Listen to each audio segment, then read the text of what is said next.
Hello दोस्तों, आप सभी को हमारे यूट्यूब चैनल गोल्डन क्लास में स्वागत है। और हम लेकर आए हैं गणित के क्रैश कोर्स जो 10वीं क्लास के लिए बहुत ही बेहतर होगा। अब तक हम ये बता दें कि जो बच्चे इस बार अच्छी तैयारी नहीं कर पाए हैं उनके लिए और भी बेहतर है, तो उनका रिवाइज के साथ साथ सब्जेक्टिव और ऑब्जेक्टिव कंप्लीट भी हो जाएंगे। तो चलिए हम वीडियो को स्टार्ट करते हैं। तो देखिए दोस्तों, सबसे पहले मैथ में आपका आ जाता है वास्तविक संख्या, और वास्तविक संख्या में सबसे पहले जो क्वेश्चन बोर्ड पूछते हैं वो आपसे पूछते हैं यूक्लिड विभाजन। और यूक्लिड विभाजन किस प्रकार से बनाई जाती है उनको थोड़ा सा देखते हैं। ठीक है, सबसे पहले यहाँ पे बात करेंगे कि यूक्लिड विभाजन किस प्रकार से बनाया जाता है। सबसे पहले आपको जो नंबर देगा, कम से कम 2 नंबर तो पहले देगा ही। तो उसमें से सबसे पहले आपको ए या तो बी सेलेक्ट करना है, और ए किसको सेलेक्ट करना है, बी किसको सेलेक्ट है, उससे पहले हम जाने के लिए हम क्या करेंगे, ए को बड़ा करेंगे। मतलब ए बड़ा रहेगा और बी छोटा रहेगा। तो हमेशा ये बात का ध्यान में रखना है, ए जो होनी चाहिए वो बड़ा होना चाहिए और बी जो होना चाहिए छोटा होना चाहिए। उसके बाद हम क्या करेंगे कि उसमें ध्यान ये रखेंगे कि एक ही स्टेप, मतलब एक ही बार में वहाँ पर भागा लगाना है। तो दूसरी, ये तो पहली बात होगी। दूसरी बात ये करना है कि आपको वहाँ पर एक स्टेप लगाना है और ये देखना है कि शेषफल 0 आया कि नहीं। तो पहली स्टेप में शेषफल देखना है कि 0 हुआ है या नहीं हुआ है। यदि 0 हो गया तो आपका एस्केप वही होगा जिससे आपने भागा लगा, हुआ एस्केप होगा। और बाकी जो है आगे देखेंगे कि यदि शेष नहीं आया है तो तीसरा नंबर आप चरणबद्ध तरीके से आप आगे बढ़ते रहेंगे। तो चरणबद्ध तरीका क्या है जी? चरणबद्ध तरीका ये होगा कि जो शेषफल 0 नहीं आएगा, तो जो शेषफल नहीं आएगा तो शेष से आप भाजक में भागा देंगे। शेष से भाजक में भागा देंगे। ठीक है, तो ये चरण उस समय तक करते रहना है जब तक कि शेषफल 0 ना हो जाए। जब तक शेषफल 0 ना हो जाए उस समय तक चरण बस लिखते रहना है। और बाकी जब 0 आ जाए तो समझ लेना है कि यूक्लिड विभाजन हमारा कंप्लीट हो चुका है और उसका आंसर वही होगा जो जिससे 0 आ गया। तो देखते हैं कि क्वेश्चन हम आगे बनाते हैं कि क्वेश्चन कैसा होता है, तो उनको हम देखते हैं। तो जैसे कि यदि क्वेश्चन हमारे पास है, मान लीजिए कि 156 और 504 है। 156 और 504 का यूक्लिड विभाजन द्वारा, है ना, HCF ज्ञात करना है। तो यही आपका प्रश्न पूछा जाएगा कि HCF जो है ना ज्ञात करना यूक्लिड विभाजन से। तो इसमें ऑब्जेक्टिव और सब्जेक्टिव में भी पूछ सकता है, या तो 2 नंबर में या तो 1 नंबर में। तो देखिए, सबसे पहले आप क्या करेंगे, यहाँ पे ए और या तो बी को सिलेक्ट करेंगे। तो हमने बताया कि ए को किसको सिलेक्ट करना है, तो ए तो बड़ी होना चाहिए, तो 504 होनी चाहिए। तो बी हो गया 500, ए हो गया 504 और बी होगी 156।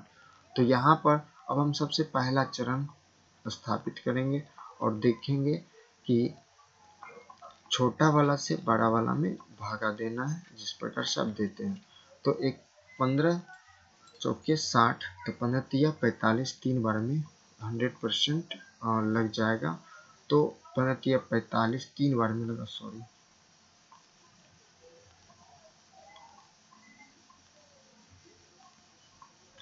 तो 15 तिया 45 यहाँ पे लगाए तो 3 बार में लगा, तो 34 का 18 का 8, बाकी 1, 5 से 15, 16, 6, बाकी 1, 3 का 3, 4। अब यहाँ से माइनस करते हैं, तो माइनस करने के बाद हमें 14 में से 8 गई 6, और यहाँ से बच्चा 9, 9 में से हो गया 3, और इधर हो गया कट। देखिए यहाँ पे 36 है, क्या आपको यहाँ पे शेषफल 0 आया? नहीं ना। तो ये आपका प्रोसेस, ये तथ्य बन के आता है कि 504 बराबर क्या होगा, 156 गुने 3 प्लस 36। तो टोटल ये संख्या हो, क्योंकि यहाँ पे शेषफल 0 नहीं आया तो हम यहाँ पे लिखेंगे कि शेष जो है वह 36 है, जो 0 के बराबर नहीं है। इसीलिए हम क्या करेंगे कि 36 से भागा 156 में देना है। तो 156 में देना है भागा। तो अब देखिए, इसको हम चरण दूसरा में लिखेंगे चरण। तो 36 से भागा 156 में देना है। तो इस तरह से 3 बचे 15, तो 5 बार में बहुत ज़्यादा हो जाएगा, 4 बार में लगाएंगे, 6 चौके 24 का 4 बाकी 2, 4 के 12, 2 14। इस प्रकार से एग्जैक्टली इसमें आ जाएगा 2 1 और इधर से कट। अब यहाँ भी हम क्या देख रहे हैं, शेषफल हमारा 0 नहीं आया था, एक तत्व बन के आती है 156 बराबर 36 गुने 4 प्लस 12। अब देखिए यहाँ भी शेष हम क्या देखेंगे कि शेष जो है वह 12 जो कि 0 के बराबर नहीं है, तो 0 के बराबर नहीं है, इसीलिए हम यहाँ पे कह सकते हैं कि 12 से 36 में भागा देंगे, है ना। तो 36 में भागा देना है, तो यहाँ पे अब हम चरण क्या हो जाएगा जी, चरण तीसरा हो जाएगा। चरण तीसरा में हम क्या करने वाले हैं, 12 से भागा देना है 36 में, और 12 तिया कितना हो जा रहा है 36। इस प्रकार से कट के क्या आ रहा है जी, हमारा 0 आ रहा है। तो इसका मतलब हम समझ में आ रही है कि अब जो शेष जो होगा वो 0 के बराबर हो जाएंगे, शेष 0 के बराबर हो जाएंगे, अर्थात हमारी एचसीएफ की पूरी कहानी खत्म होगी। तो क्वेश्चन हमारा था 156 और 504 का एचसीएफ क्या होगा, इसीलिए आंसर हो जाएगा HCF जो होगा किसका 156 और 504 में का HCF जो होगा वो क्या होगा 12 होगा, क्योंकि वो 12 से ही पूरा विभाजित होकर शेषफल 0 किया, इसीलिए लास्ट में जो 12 होगा वो हमारा आंसर हो जाएगा। तो दोस्तों आगे की देखिए प्रोसेस में हम यहाँ पे 2 संख्या लिए, तो अब हम लेंगे 3 संख्या, तो वहां पर हम ए और बी कैसे मानेंगे, तो चलिए देखते हैं। तो दोस्तों नेक्स्ट क्वेश्चन देखिए कि यूक्लिड विभाजन प्रमेय से 156, 221 और 364 का एचसीएफ ज्ञात करें। तो सबसे पहले हम जानेंगे कि ए और बी को कैसे निकालेंगे। तो हमारी ए और बी जो होनी चाहिए उस इस प्रकार से होनी चाहिए, जो कि ए जिसमें बड़ा होनी चाहिए। तो ये जो देख रहे हैं कि हम लोग क्या देखेंगे कि ये देखो, इसमें सबसे पहले जो छोटा और बड़ा देखेंगे, सबसे छोटा बड़ा इसमें कौन है, और यहाँ 360 वो सबसे बड़ा है, तो उनको हम छोड़ेंगे। सबसे पहले जो बड़ा छोटा है उनको देखेंगे, तो यहाँ से हम ए मानते हैं 221 को, क्योंकि इनसे बड़ा है, और बी मानते हैं 156 को। तो यहाँ पे चरण पहली जो होगी वो हमारी होगी 156 से 221 में भागा देना है। तो एक बार में हम लगा देंगे 156 बार में, तो 11 से 6 गया,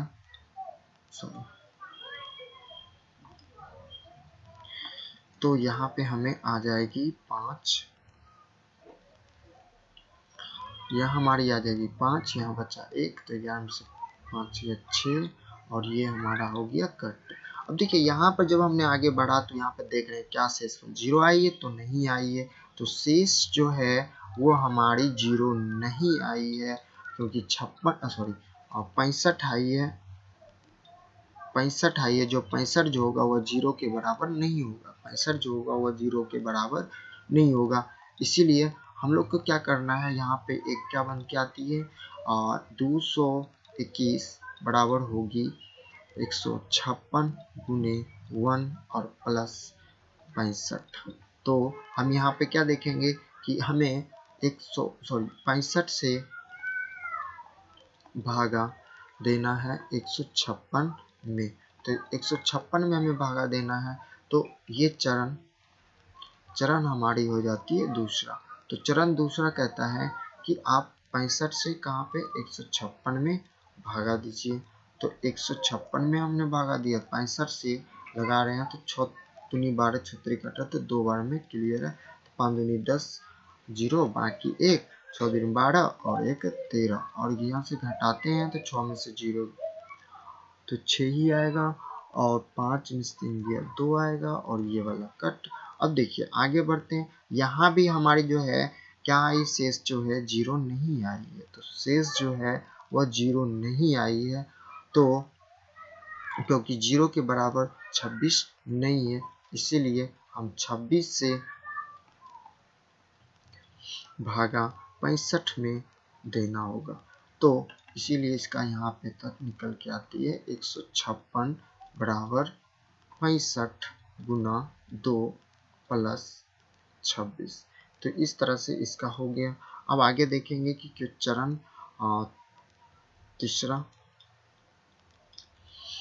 तीसरा में हम क्या देखेंगे कि चरण तीसरा में हमें 26 से भागा देना है 65 में।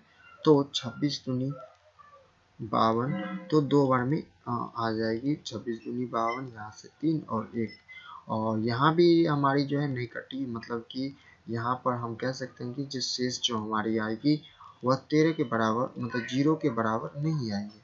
तो 13 आई है जो 0 के बराबर है नहीं, तो ताकि हम क्या करेंगे 13 से, अब जो है 13 से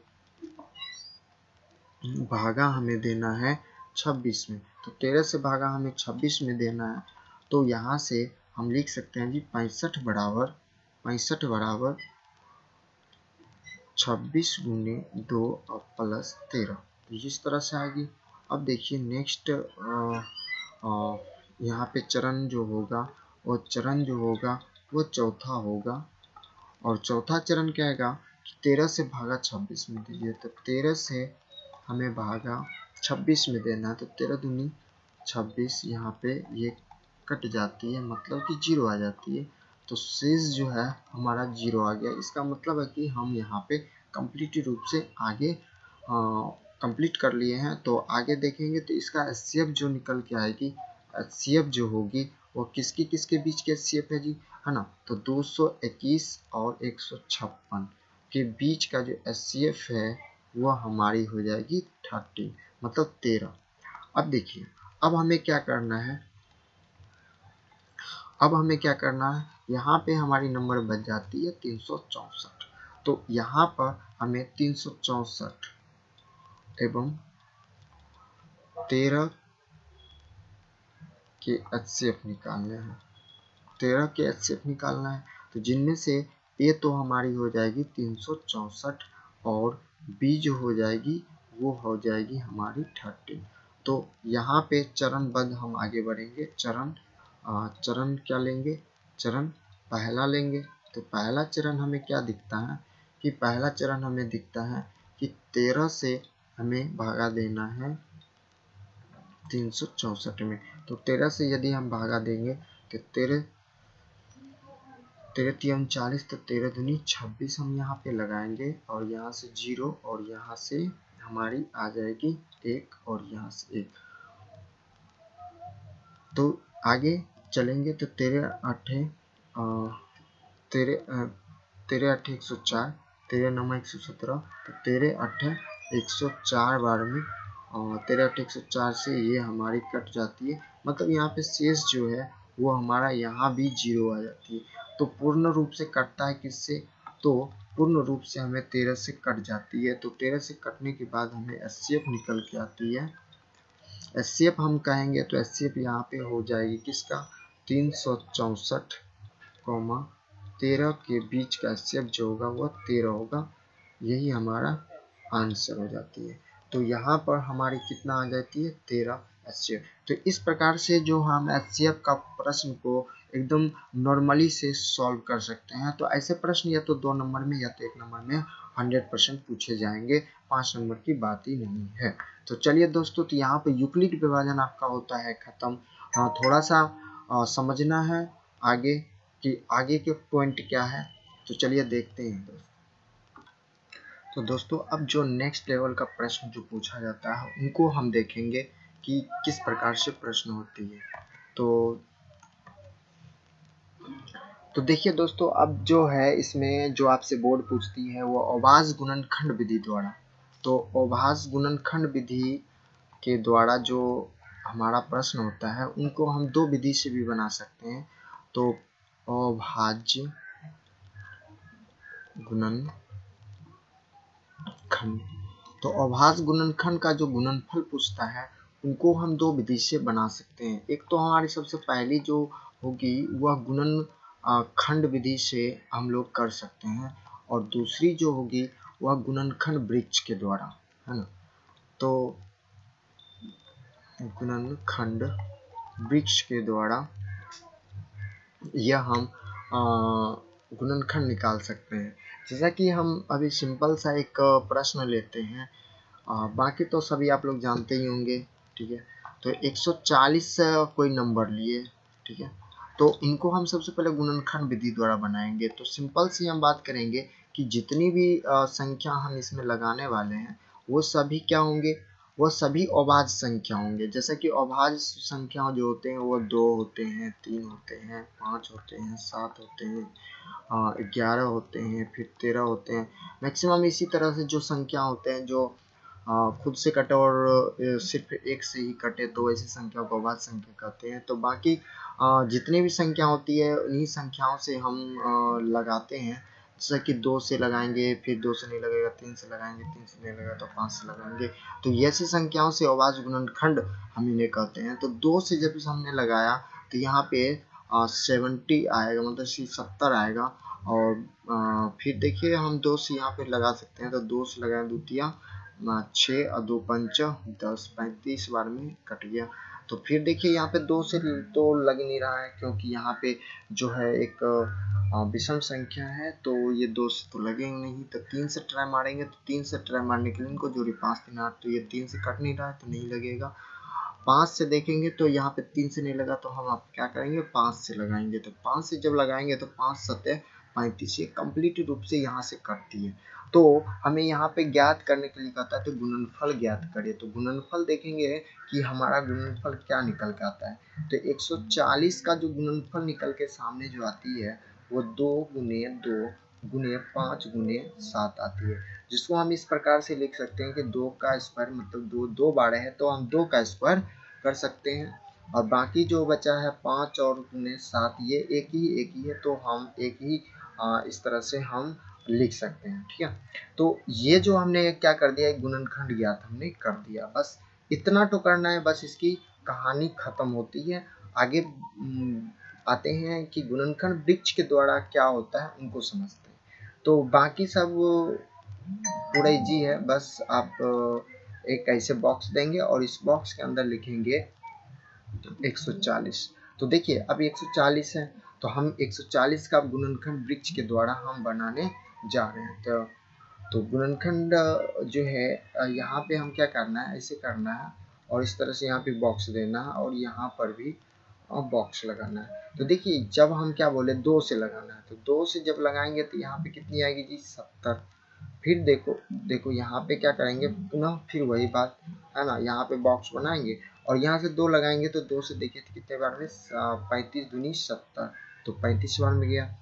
फिर यहाँ पे हम फिर बॉक्स बनाएंगे और यहाँ पे जब हमने देखा कि 2 से लगाया तो 35, अभी यहाँ पे 2 से 3 से नहीं लग रहा, 4 से तो लगाते ही नहीं है क्योंकि अभाज्य हम है। तो 5 से लगाएंगे तो 5 7 35 इस प्रकार के आ जाती है। तो यहाँ भी हमें क्या देखने को मिलता है कि 140 जो है, 140 जो है इसकी जो हो जाएगी कितना, 2 गुने 2 गुने 5 गुने 7। तो हम इसे लिख सकते हैं जी 2 का स्क्वायर और गुने 5 गुने 7। तो यहाँ तक जो हमने निकाला है तो वो ये क्या हो गया, यहाँ से हमारा कंप्लीट से गुणनखंड वृक्ष द्वारा हो गया।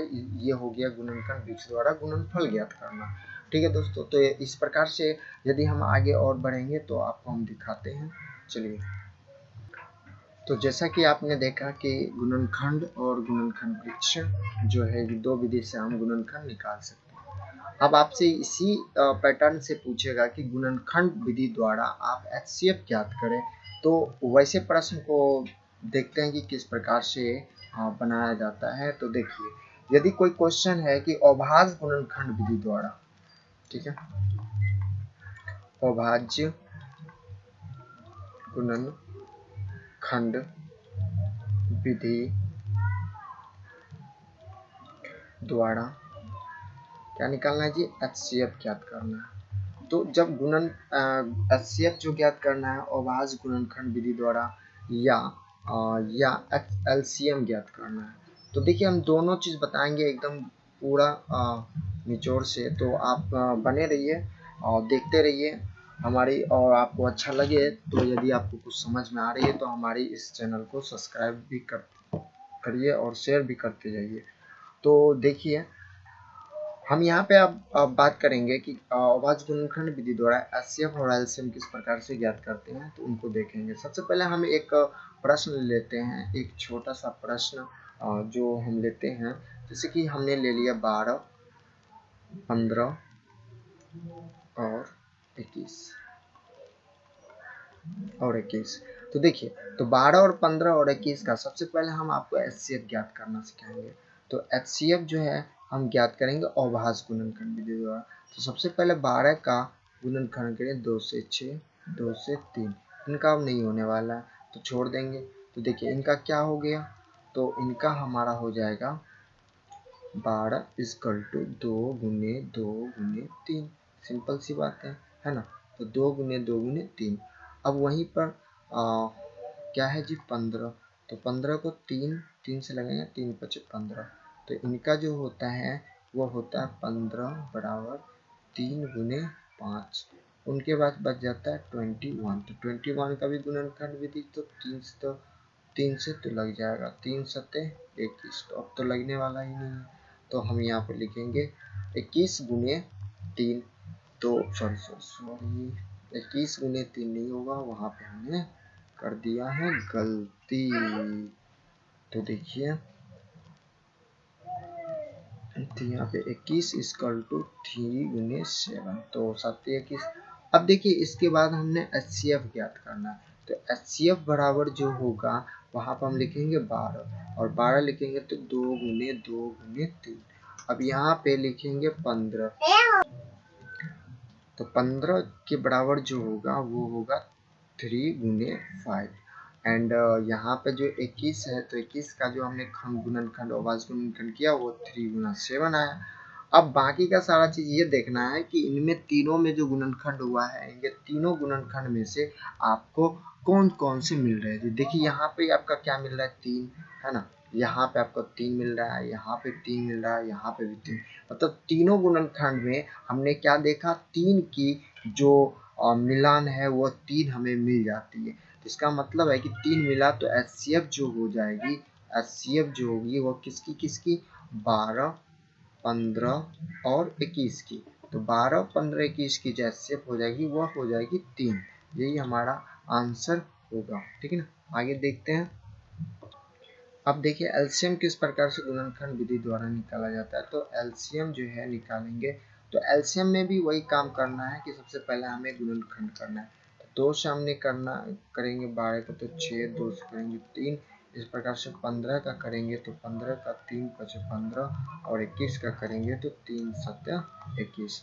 तो टोटल का टोटल यदि हम 12 का करें तो 12 का हमें क्या निकल के आ रही है 2 गुने 2 गुने 3। और यहाँ पे यदि 15 का कर रहे हैं तो 15 का आ रहा है 3 गुने 5 और 21 का आ रहा है 3 गुने 7। थोड़ा सा हम यहाँ पे करेंगे कि 2 का स्क्वायर हम करके गुना 3 कर देंगे। यहाँ पे 3 गुने 5 सेम ही, अलग अलग तो है ही नहीं। और यहाँ पे आ जाती है 3 गुने 7।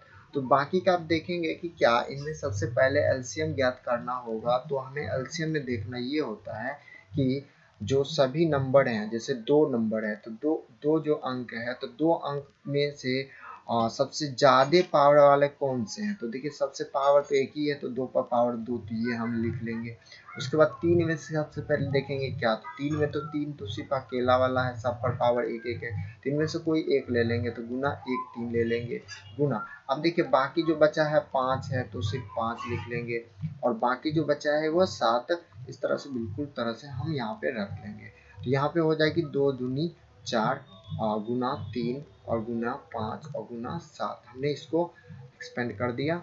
अब देखिए यहाँ पे सभी को गुना करेंगे, 2 दूनी 4, 5 20, 20 या 60, 7 6 42। तो इस प्रकार से 420 जो होती है इन सारे का एलसीएम निकल के सामने आ जाती है। तो यदि हम कह देंगे कि एलसीएम जो होगी वो किन किन नंबरों की, तो 12, 15 और 21, इन सबों का जो नंबर होगा वो 420 होगा। तो डेट इज आंसर। तो इस प्रकार से हम एचसीएफ निकाल सकते हैं। तो हमने अभी पीछे देखे क्या कि कुछ ऐसे भी नंबर जो होते हैं इन नंबरों का गुणनखंड विधि से भी कर सकते हैं और गुणनखंड वृक्ष विधि द्वारा गुणनखंड निकाल सकते हैं। तो हमने गुणनखंड निकालना सीखा और गुणनखंड निकालने के बाद हमने क्या सीखा कि गुणनखंड द्वारा या गुणनखंड विधि द्वारा हमें HCF निकालना है और LCM निकालना। तो ऐसी प्रश्न आपसे पूछा जाता है कहाँ पे, तो एग्जाम में। तो यहाँ पर बहुत अच्छे से ध्यान देना है इस बात को लेकर, ठीक है। चलिए आगे देखते हैं कि कौन सा प्रश्न है। तो दोस्तों चलते हैं कि हम नेक्स्ट प्रश्न को देखते हैं कि किस प्रकार से नेक्स्ट प्रश्न होती है। तो देखिए अब जो प्रश्न पूछे जाएंगे आपको इनमें से एक HCF और या तो LCM दे दिया जाएगा और आपको नंबर भी दो संख्या जो है वो दे दिया जाएगा, जिनमें से आपको या तो कोई ना कोई एक नंबर छोड़ दिया जाएगा, या तो HCF छोड़ दिया जाएगा, या तो LCM छोड़ दिया जाएगा, या कोई नंबर छोड़ दिया जाएगा। तो उनमें से बोलेगा कि अज्ञात जो है, जो नहीं ज्ञात है उसे ज्ञात करना। जैसे कि अभी हम प्रश्न आपको बताएंगे कि यदि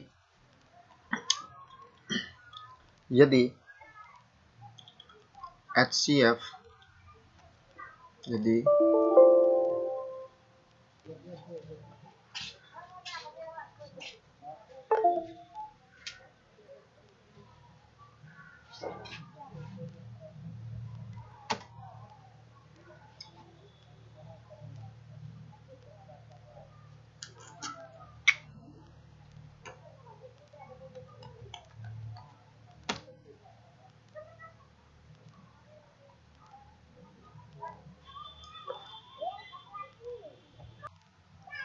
HCF 96 और 404 जो है वो 4 है, मतलब HCF जो 4 है, तो LCM 96 और 404 का मान ज्ञात करें। मतलब कि अब जो है कि LCM ज्ञात करना है। तो ऐसे प्रकार के जो प्रश्न पूछे जाएंगे तब किस प्रकार से बनाना है तो हमको समझना है। सबसे पहले देखो यहाँ पर हमें जो 96 जो दिख रही है और 404 जो दिख रही है क्या है ना। ये जो 96 और 404 जो दिख रहे क्या है, तो ये देखिए जो 96 है वो पहली संख्या है, इसको हम कहते हैं जी पहली संख्या। ये हमारे ये हो गया पहली संख्या, और ये क्या होती है जी दूसरी संख्या। यहाँ हमारी हो गई दूसरी संख्या। तो पहली संख्या और दूसरी संख्या का संबंध, ठीक है। और यहाँ पर एक तो आ जाती है HCF और एक आ जाती है LCM, है ना। तो इनके बीच में सबसे पहले संबंध को देखते हैं कि क्या सूत्र बन के आता है। संबंध जो होता है एक सूत्र है जी, है ना। तो सूत्र क्या होती है उनको सबसे पहले समझना है। तो हमारी सूत्र हो जाती है पहली संख्या गुने दूसरी संख्या बराबर HCF गुना LCM गुना LCM। तो इस प्रकार से पहली संख्या गुना दूसरी संख्या बराबर HCF गुना LCM। तो यहाँ पर ये सूत्र को हमें रखना है और यही सूत्र आपका बहुत ही इम्पोर्टेंट होगा। एक ही सूत्र से आपका 4 सूत्र बनेगा। यदि हम आपको समझाएं तो यदि हम समझाना चाहेंगे तो देखिए पहली वाला, यदि आपको इसमें से पहली संख्या ना दिया रहे, यदि पहली संख्या ना दिया रहे तो आपको पहली संख्या निकालना होगा। तो इसीलिए हम पहली संख्या निकालेंगे। तो देखिए जब ये गुना में होती है तो ये जो है ये नीचे चला जाएगा, बराबर के इधर जैसे ही जाएगा वो नीचे चला जाएगा, मतलब उठ फुट के वो नीचे चला जाएगा। HCF गुने LCM। अब बट्टा क्या हो जाएगा जी दूसरी संख्या, है ना। तो इसको थोड़ा सा इरेज करते हैं। तो दूसरी संख्या जो है नीचे चली जाएगी। तो इस प्रकार से दूसरी संख्या जो है नीचे चले जाएगी। तो ये हमारा पहला सूत्र इस तरह से इसमें बनती है। उसी प्रकार से यदि दूसरी बात करेगा तो यहाँ पे से दूसरी, यहाँ पे क्या हो जाएगी जी दूसरी हो जाएगी। तो दूसरी संख्या यहाँ पे होगी तो यहाँ पे हो जाएगी पहली संख्या, यहाँ पे क्या हो जाएगी पहली संख्या। तो ये वो सूत्र बनता है। अब देखिए इधर से तो हमने बना दिया सूत्र, फिर उसी प्रकार से यदि HCF ना हो या LCM ना हो, जैसे कि अभी हम देख रहे हैं इनमें से संख्या तो दे रखा है, दोनों संख्या दे रखा है, तो हमें पहली संख्या दूसरी संख्या निकालने की जरूरत ही नहीं पड़ेगी। हमें अब देखना है कि यहाँ पे HCF और LCM। तो देखिए यहाँ पे HCF भी है यहाँ पे HCF है, परंतु यहाँ पे LCM का मान कहता है कि भैया निकाल लो। है ना। तो एलसीएम का मान निकालना है तो देखना है कि एलसीएम का सूत्र किस तरह से होगा। तो एलसीएम का सूत्र निकालेंगे तो जैसे कि एचसीएफ निकालना है या तो एलसीएम निकालना, तो एलसीएम का सूत्र हमें निकालना है तो एलसीएम लिख देंगे। ठीक है, एलसीएम इधर है भैया, तो ये एचसीएफ क्या होगा, उठ पुट के नीचे चल जाएगा, मतलब पहली संख्या गुना दूसरी संख्या, पहली संख्या गुना दूसरी संख्या, ये तो होनी है। तो इस प्रकार पहली संख्या और गुना दूसरी संख्या, तो ये इधर साइड वाला है और ये उठ के नीचे चला गया है, तो मतलब बराबर की इधर जाएगा तो नीचे में क्यों गुना में है तो भाग हम तो जाना ही है बराबर के उधर। तो इस प्रकार से एलसीएम का सूत्र बन के निकल आता है। इसी प्रकार से यदि आप एचसीएफ का निकालना चाहेंगे तो यहाँ पे हम क्या करेंगे, एचसीएफ यहाँ पर रखेंगे और दूसरी जो होगा पहली संख्या गुना दूसरी संख्या और बटा में हमें क्या निकल जाएगी, एलसीएम आ जाएगी। तो इस प्रकार से हम जो है एचसीएफ का भी सूत्र लिख सकते हैं और एलसीएम का भी सूत्र कंप्लीटली रूप से कर सकते हैं। तो देखिए अभी जैसा कि आपने सवाल देखा है कि यदि एचसीएफ जो है कि 96 और 404 संख्याओं का 4 आ रहा है तो उसी संख्या का एलसीएम कितना होगा। तो चलिए यहाँ पर हम बनाते हैं इन सवालों को अब आगे। ठीक है, तो क्वेश्चन हमारा ये था कि यदि एचसीएफ जो है वो संख्या 96 या 404 का एचसीएफ जो है 4 है तो एलसीएम उसी संख्या का क्या होगा। तो देखिए, तो यहाँ पे हम कह सकते हैं जी पहली संख्या जो हमारा दिया गया प्रश्न से वो 96 था और दूसरी संख्या जो हमें दिया गया था वो हमारा 404 था। ठीक है, वहीं पर यदि बात करें कि एचसीएफ की, तो एचसीएफ की वही बात करें तो हमें निकल के सामने आ रही थी 4, क्योंकि वो प्रश्न में हमें दे रखा था और वहीं पे कहता है कि एलसीएम भैया हमें ज्ञात करके दे दो। तो देखिए, तो ऐसा प्रश्न आपसे पूछ देगा तो बस वही फॉर्मूला हमें लगाना है, कौन सा, कि पहली संख्या गुना दूसरी संख्या, तो दूसरी संख्या और बराबर एचसीएफ और गुना एलसीएम। यहाँ तक तो ये बात खत्म। तो देखिए पहली संख्या और गुना दूसरी संख्या, तो पहली संख्या आपको कितनी दी है 96, पहली संख्या आपको दिया है 96, तो 96 मल्टीपल। अब देखिए दूसरी संख्या क्या दिया है 404, तो यहाँ पे हम लिख देंगे जी 404 और बराबर एचसीएफ आपको दिया गया है 4, तो यहाँ पे 4 लिखेंगे और गुना एलसीएम जो है हमें नहीं दिया तो भैया हम तो एलसीएम को एलसीएम ही लिख देंगे। ठीक है, आगे बढ़ते हैं। तो आगे हम क्या देखते हैं कि हमें तो एलसीएम ज्ञात करनी है, तो एलसीएम निकालना है तो ये 4 जो है गुने में है तो ये बट्टा में चल जाएगा, मतलब भागा के रूप में चल जाएगा। तो देखिए, तो हम यहाँ पे लिख देते हैं एलसीएम बराबर, यहाँ पे लिखेंगे 96 गुने 404, ऐसा तो लिख सकते हैं, बट्टा 4 हो जाएगा। देखिए अब इसे हम गुना नहीं पहले करेंगे, नहीं तो हम झोल में पड़ जा सकते हैं। ठीक है, तो सबसे पहले हम काट ही देते हैं, या तो इसको भी काट सकते हैं या तो इसको भी काट सकते हैं। तो देखिए इसको काटिए तो 4 एकम 4 और 0 और 4 एकम 4, तो मतलब 101 बार में ये 100% यहाँ पे कट जा रही है। ठीक है, तो यहाँ पे हमें 101 बार में 404 कट जाती है, तो यहाँ पे हम लिख देंगे 101।